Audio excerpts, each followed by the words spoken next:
Hello and welcome to this series of conscious love, where we're exploring what conscious love is, and we're having a conversations with couples that I have determined are in conscious love relationships, and we're going to explore more about that today. We have Ted and Gabrielle Usatynski here. They live you live in Colorado, right? In the United States, in Colorado, yeah. That's right, yeah. Boulder, Colorado. I'm so happy to have you here. It's a really delight. So this conversation is going to be unusual conversations, which we usually have in business, because we're going to more explore and see what we're finding, rather than you having an agenda and telling what you're doing. So we were open for a very unusual conversation, I hope. So let's start with consciousness. Like, what does consciousness mean to you as a concept? Yeah, sure. Well, I think our idea of consciousness has, of course, been impacted by a lot of the different spiritual paths and schools that we've been involved in. And I think the way we tend to look at it is consciousness as a kind of fluid, impressionable type of presence that includes all aspects of the human being. So the body, the heart, the mind, the more subtle layers of the human being would include all of that in consciousness, and how dynamic and impressionable that is as a sort of field. Yeah, and I think just to add to that, as we've grown and evolved and studied it from multiple perspectives, both psychological, spiritual, I was very drawn to the transcendent when I was starting out, the Tibetan Buddhism especially, and then found later, as I grounded in relationship, that my notion of consciousness, like, wow, it's such a profound mystery and there's so much to explore. But the more deeply I can relate to like another human being, I feel my capacity to observe and see and grow and expand and learn more about consciousness grows, not just by escaping, but actually just being, right here. Yes, I'm sure of that. But how did it all start? Like, can you tell the story individually? Like, what was is there a breakthrough moment, or what actually happened that was the starting point, or where can you track the seed back to? The starting point for becoming aware, becoming conscious.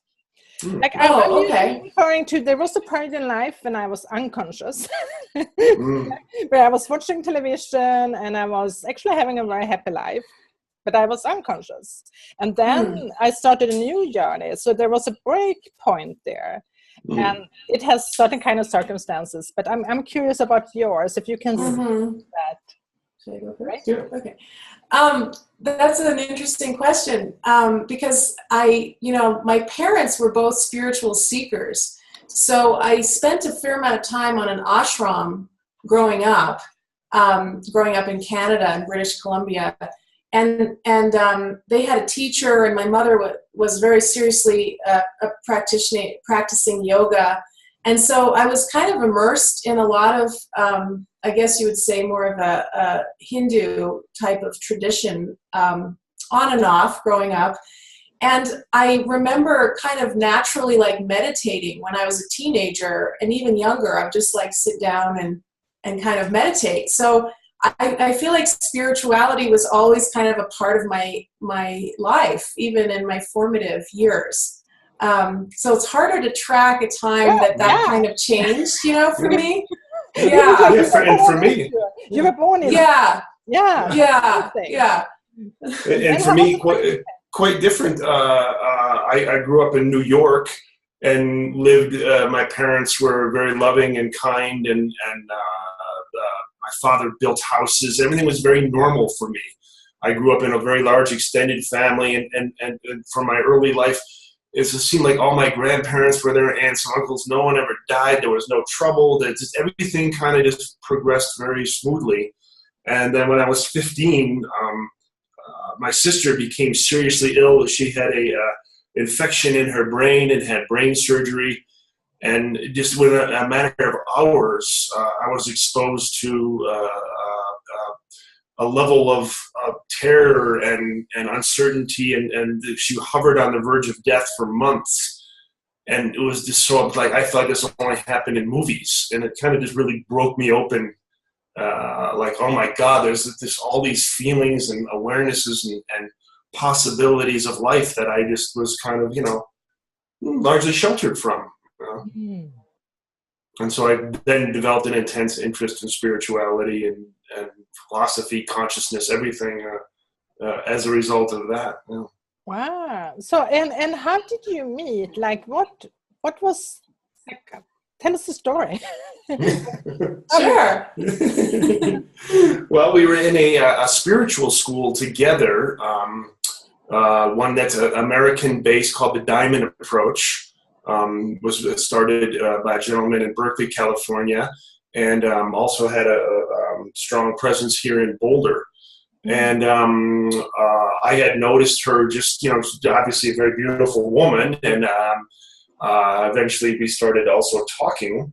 And I found out that she was just so passionately interested in relationship, and we used to sit and discuss, at lunch and at dinner time, like, well, how come, like, in our spiritual school and all these paths we've been on, there's this tendency to float above, and then when we see our friends and relationships and everything, they're really struggling. There's all this pain, and no one's talking about that.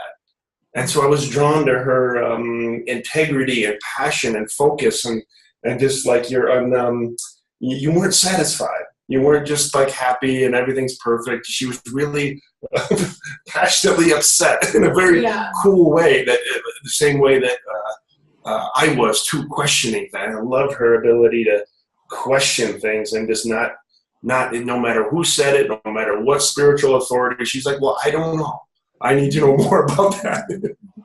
So combination of that, she's just a very beautiful woman and brilliant also to me. That's the you can't do much better than that. That's wonderful. So we were friends for about 10 years before we actually got romantic. We were both married to other people. We were, had this kind of strong connection through the spiritual work that we were doing through that community. But we were colleagues, we were friends, we had tremendous respect for each other and real regard for each other. And I think the fact that we started our relationship, our intimate relationship, with that strong basis of friendship was really to our advantage, because that's certainly continued into our intimate relationship. Yeah. That's really amazing. And I'm wondering if this is some pattern here that many conscious couples starts with actually learning to know each other on a very deep level, and they have a lot of talking and conversations. So they really get to know each other. So what did you have any kind of expectations, or from the beginning did you design or think about this relationship different from your previous ones?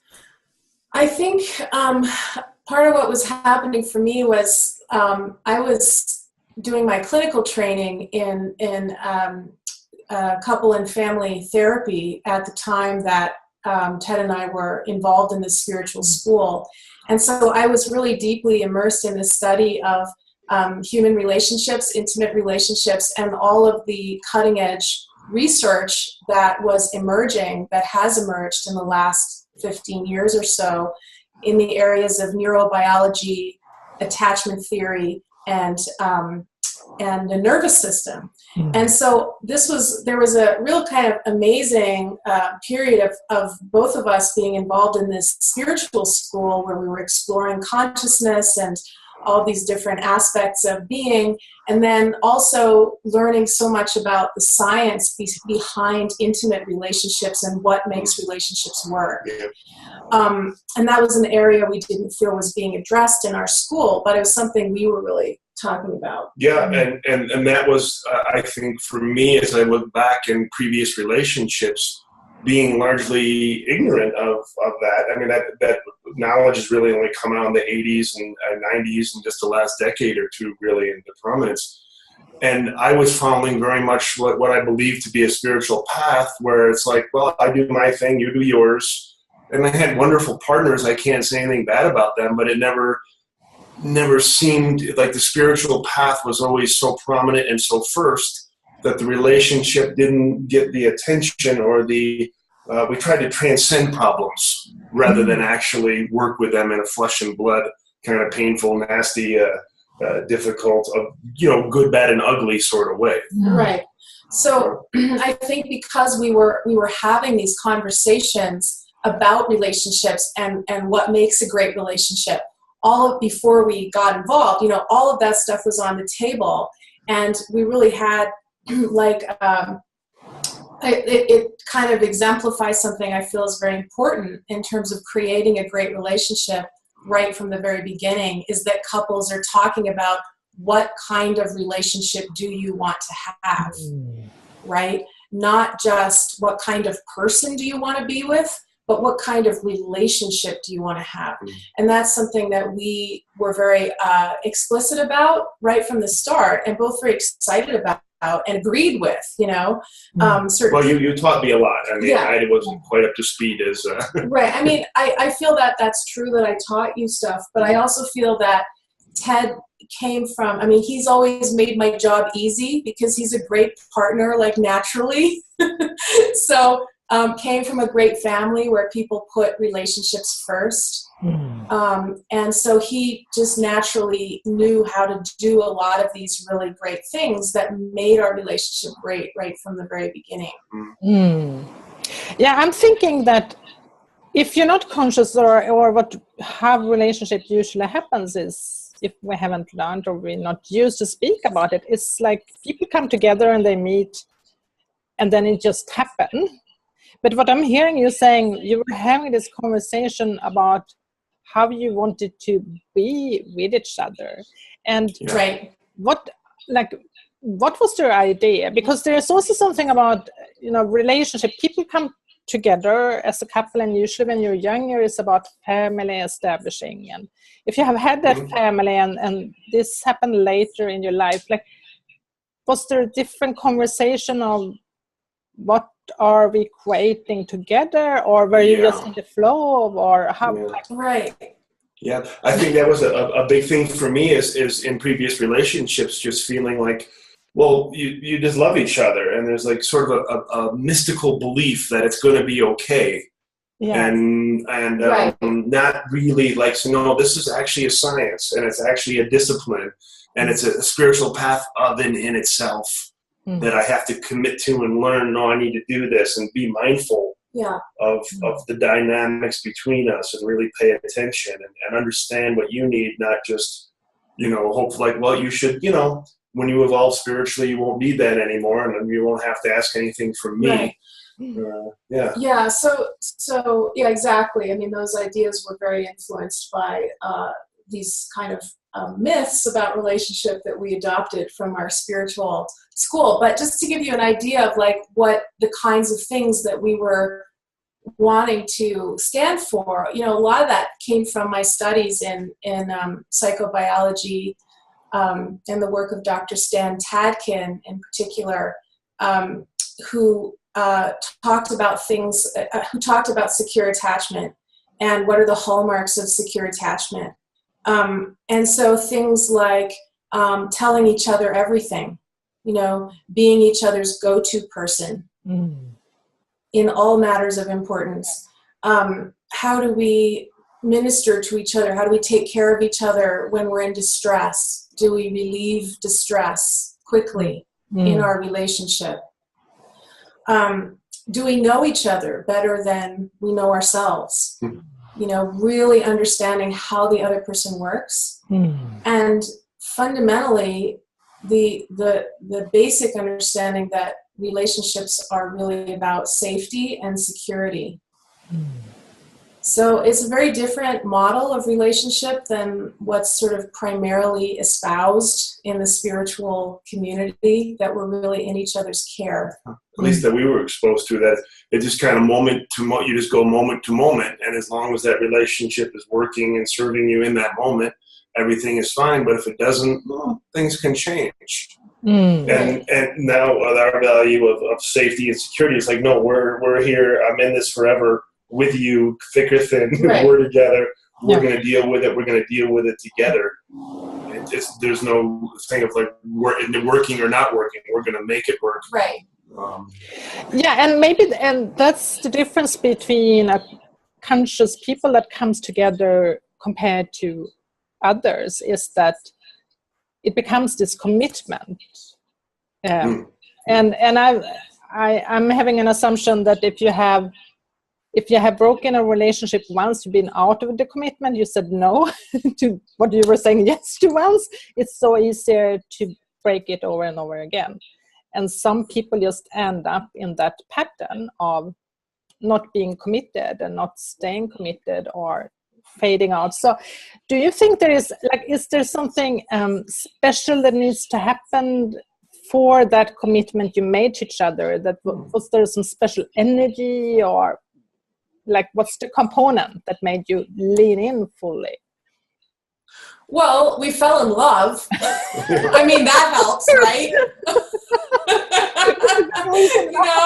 That helped, thank God. That helps with the leaning in process. I think it's in part biological. I mean, I'm just extremely hot for this woman, and I just think she's gorgeous and sexy, and I'm committed in that primal biological way to her, and that's just, you can't really, generate that.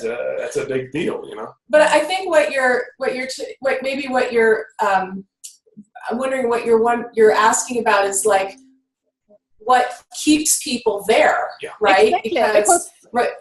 Because it's something about, it's like a commitment to choosing every day that I'm attracted to my partner. I have a turn on to my partner. I'm here for my partner. Right. Yeah. So I don't pretend to be attracted or turned on to my partner every day. I think we take it as a given that one day we feel, or at least I'll speak for myself, I think he's a lot more consistent than I am, actually. But I'm a more moody person in general, and so one day I feel great and I want to be close, and then the next day maybe not so much. That's most of the human experiences like that. One day we feel a lot of love, the next day we might feel a lot of hate, because we have all these different parts of ourselves that are going to come out in our primary intimate relationship. So the question is reflexes. Right. And so the question is, what do we agree to? What are the agreements that we have that no matter how we're feeling toward each other on any given day, we agree to treat each other in certain ways based on principles of fairness, sensitivity, and justice, or to name a few, that override that sort of the volatility that we all experience as human beings. Right. Have you created some kind of daily structure or something that keeps you connected, or are you just? Well, we have a whole program actually that we devised based on our own practice, our own experience of different kinds of activities that really support relationship and support deepening in relationship.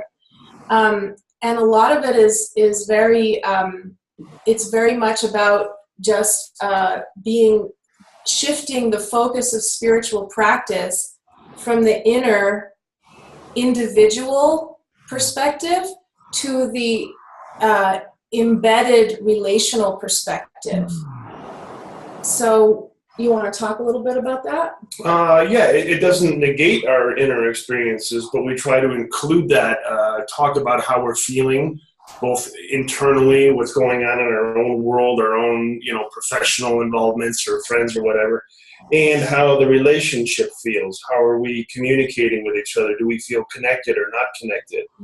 And bringing mindfulness to those dynamics also, and not, instantly trying to change them or something, unless one of us is in real need. No, I really need to connect with you right now. Something urgent going on. I need this. But talking about it, bringing awareness to it is kind of step one.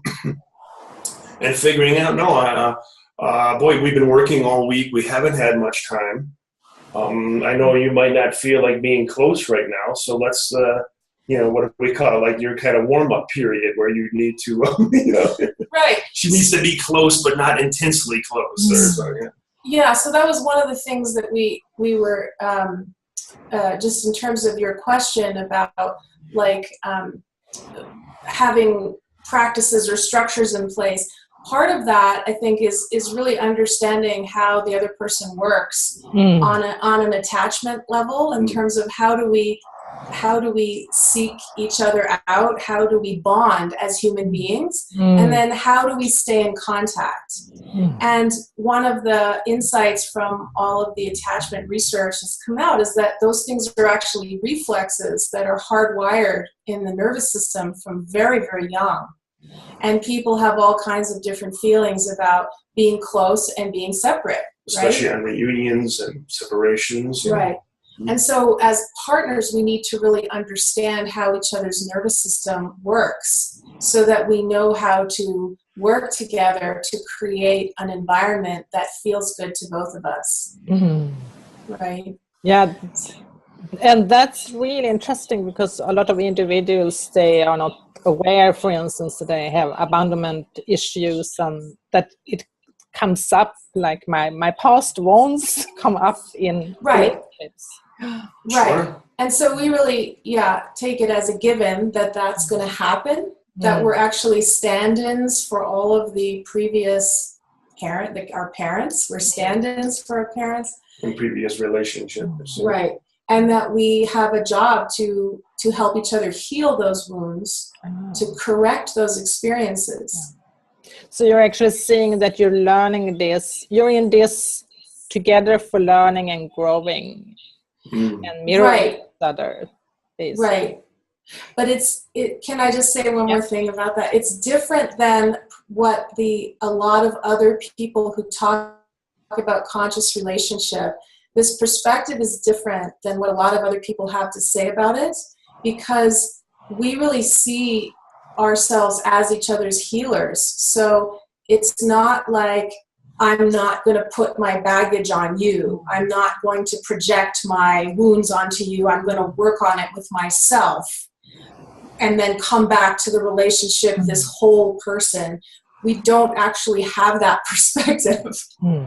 We see ourselves as actually wanting to use each other to correct those early experiences that didn't go well, to reestablish safety and security. Yeah. Because if we were damaged, hurt, or wounded in relationship, we're going to heal that and grow from that, and also in relationship. Right. Yeah. Can we talk about sex? Sure. Because that's also something about like a conscious sexuality. Like, is there a difference here? How do you help each other to heal also on that level? Oh, that's a good question. How to help each other to heal on that level. I would say, in principle, I definitely agree with that. I don't have, thank God, a lot of, like sexual abuse, or, that didn't happen to me at all. So, but certainly if that's present in a relationship, I do think that's a very important thing to be able to heal in the relationship. So the question about healing. Yeah, it's more of if there is a difference, how you feel the turn on and attraction and that kind of whole sexual intimacy. Right. How it shows up in a different way. Like, or? Yeah. Well, okay. You want to say I was going to say, I think also as human beings mature, at least for myself, I'm not 18 anymore. I'm not crazy, just, in a lustful state, around the clock. So that's a different beast right there for a man as he gets older, and much more interested in the complete bonding with another human being. Sexual energy is a big part of it. But it being emotionally, for me, I always want to feel emotionally connected to you before we really get sexual. I just want to know who you are and you care about me, and I feel that like, oh, she likes me, and like a personal thing, not just at an instinctual level. And I think also just the time we take to include more and more of ourselves in sexual contact. That it's physical, it's emotional, it's mental, it's spiritual, it's everything we have. Those are always the best moments of closeness and connection when it's complete and total. Right. I would really agree with that. I feel like sex is, at least in this relationship, it feels very much like part of a continuum of experience, like more of a holistic, part of a holistic kind of dynamic where there's sharing, there's intimacy, there's total transparency with each other about everything, and there's deep understanding and goodwill toward each other. And so all of that kind of sets the stage for a sexual intimacy that feels very like complete and multifaceted, because there's like no barriers to that experience. So yeah, it's part of a whole picture of the relationship, I think. Yeah, it's like I'm seeing this holistic picture of you, and it's like I'm feeling you're representing each area of really being conscious and present. And I'm having this question if you have challenges, but I'm feeling that there's the communication you have. Does like challenges appear at all, or do you maybe not even interpret them as challenges? So it's even why don't you tell her about a chat about this the last year, what we've been through? Okay. Well, first of all, Maria, I just want to say I don't think that I'm always conscious or something. I think we all have consciousness is really nice when it happens, but I think a lot of the time we're wandering, stumbling around in the dark, right? But our partner sees it. That's the thing, is we can actually use each other to point those things out. Right? In a gentle way, honey. Right. I was thinking. Right. Is that, we want to know our partner better than we know ourselves, so we can really use each other to learn things about our blind spots, right?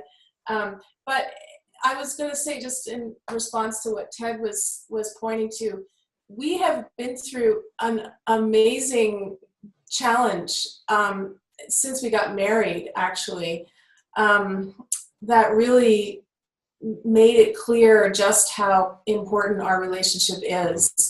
That without our relationship, we just wouldn't have gotten through it. We got married, I guess, last August, and last July.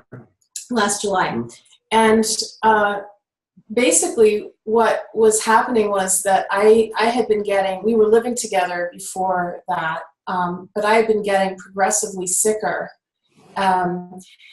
and about having difficulty breathing and so forth. And about a month after we got married, I had an acute respiratory event in the house. And meaning you couldn't breathe. I couldn't breathe. And we had to leave the house. And long story short, it turned out that I had very strong sensitivity to mold, and that there had been mold in the house. And so we had to actually, I couldn't be around any of our belongings anymore, couldn't be around the house or my office. Yeah, you never could go back to her house, her office, or her car again. Right, or any of our belongings, because of this activation in my system around the mold. And so we had to actually sell everything we owned. Everything. We had to get out of our house, office, cars, and sell all of our belongings. And so we had to basically start our life over from scratch a month after we got married. Wow. Yeah. It's like enforced transformation. Yeah. Right. Yeah. But it also revealed our dependency on each other in a way that was like, wow, you've got to help me organize this. I had to go to the house, do all the physical things. She had to establish a new home for us, get everything organized. It was, we really needed to be in constant communication and constantly depending on each other to get from A to B to C. And she needed all sorts of medical treatment. And right. I was really sick at the same time. So it was just an enormous loss of everything, our neighborhood, our community, all of our familiar things, and health. And when we look back at that, we're in a much better place now. We really were able to rebuild our lives. But when I look back at that, what I think about is the fact that it's really our relationship that is our true home, not our house, not our neighborhood, or it's like we were able to carry our home with us because the home is what we are, not where we live or what we own. So that's the beautiful part of the story, is it made you aware how important you are for each other, for having that feeling of absolutely, yeah, right. Yeah. And that's the kind of the ground, like I'm so feeling you're such a grounded energy together of being there and that. Yeah. How has your relationship impacted what you do in the world? Because you came from different backgrounds, and then you were you created something new together that I know. I think that's the beautiful thing is extreme complementary energy. I had a background, education, skill set that was complementary, close enough to Gabrielle that we both, and for her also, that when it came together in a synergy like this, that we're able to really provide, I think, a lot of help for couples to articulate this path. And for me, one of the things that, as I told you about before when we were talking, I wrote a book in Norway with Dag Ullman on men's development and so on. And it was really important for me for the male voice, masculinity, to be well represented in a relationship format, because a lot of the times I've seen things that were very much based on feminine principles and didn't really always respect or honor the true masculine needs also. So there's something about teaching this work as a couple, as a real feminine and a real masculine person, and bringing that forward so it's not biased one way or another. That was really important to me to represent that in a way that I think it makes it accessible to a lot more men. That I'm not just rolling over and saying, yes, honey, everything you do is perfect. He doesn't do that. No, but it also makes it accessible to couples, because you're representing the healthy masculine and the healthy feminine, and in that you give a very good foundation for teaching and inspiring couples. Yeah. And I think just as a general thing, that the understanding that we can be so much more as a team than we can be by ourselves. We have so many more resources to use at our disposal for both our own development as a couple and also our own individual development. And that when we have those that sense of safety and security in place in the relationship, what that does is it frees up resources for us to be able to use to explore every part of what it means to be human. Yeah, we feel like our professional development is really accelerated because I can really concentrate on my work because I'm not sitting there worrying about is our relationship okay? Right, right. And that's a big part of it for me also, is that because I work with people clinically, so I work with couples professionally, and just being with, you know, all of the difficulties that people go through can be really hard, really challenging. But I feel like because my home life is like such a deep sense of support and strength, and that there's like a lot of capacity to go out there and deal with really difficult situations. And I think the other part of that is that, you know, our relationship has a lot of soothing, a lot of calming, a lot of reassurance, like every day. Those are the qualities that I think are particularly important. How are you doing that in a practical way? Right. You want to talk about that? Or should Well, we can just show them here. No, seriously, a lot of it is really about touch. Yeah, that's exactly about it. Yeah. Contact, sweetness, just, you know.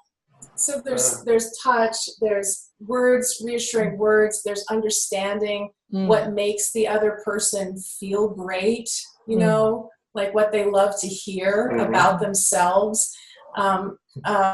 There's just being a listening ear for each other. But we stay in touch during the day. Yeah. You know? Well, that's very important for her, and I had to learn that.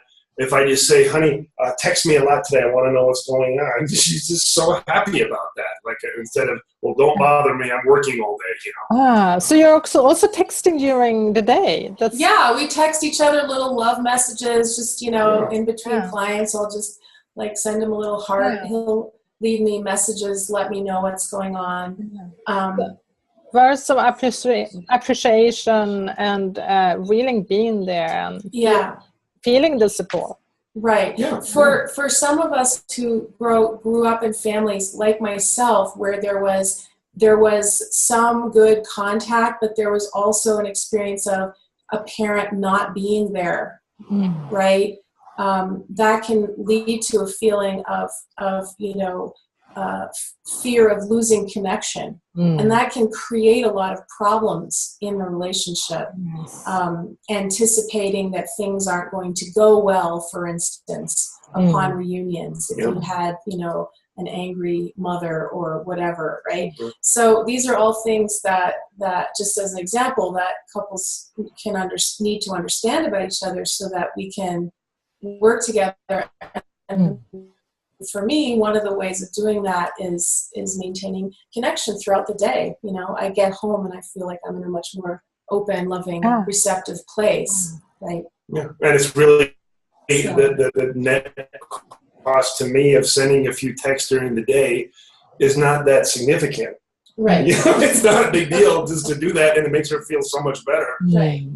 It's very important just to realize, there are little things I can do that really make you feel better, and then vice versa for me. And then flipping that, because we always want these things to go both ways, right? Is me really understanding what makes him feel loved and supported. And we all know what that is. And we all know what that is. Head rubs. Head rubs. Head rubs are a big one. When I'm working on the computer all day and, you know, we're building our business and everything, just love that. Yeah. So yeah. Really understanding the other better than you're understanding yourself. Right. Almost. Yeah. Right. Is there something else that we should have talked about that you think is important to bring up when we're having this conversation on conscious love? No, I felt like we covered a lot of ground here. Yeah. I think we did. We have, and I'm just curious to hear, because I know you were still in some way having your own life, but you also have a life, you're creating a business together. Yes. That. Maybe that's part of the thing that could be said, like a unique frontier. We realized, you know, in my career, I was writing books, giving workshops, going all over the world, and successful, but it was very demanding and a lot of time away from home. And we realized, wow, if we want to have more time together and really enjoy our life, we need to create something together that we actually do together. and we had a great interest in it. And it's also incredibly challenging. I mean, that's another thing of working together, putting out what you value the most in the world, what you really feel strongly about. I mean, some days we just sat there and, I wouldn't say fought, but argued passionately for different positions for days at a time about what we really felt. No, it's got to be this way. I've seen this way work with people. And so to contact each other professionally and see how intelligent she is and forceful and dedicated. And working together. We're both quite stubborn people, actually, when it comes to our professional So this is something that is unfolding now into something new. And what is Right. So we have our relationship course, which is called Sacred Intimacy. Our business is Wake Up Together. Wake Up Together Now. Wake Up Together Now. Yeah. Wake Up Together Now. Is that the name of your website also? Yes, WakeUpTogetherNow.com. Yeah, and we have this really amazing course we developed called Sacred Intimacy, which is helping spiritually minded couples build awesome relationships.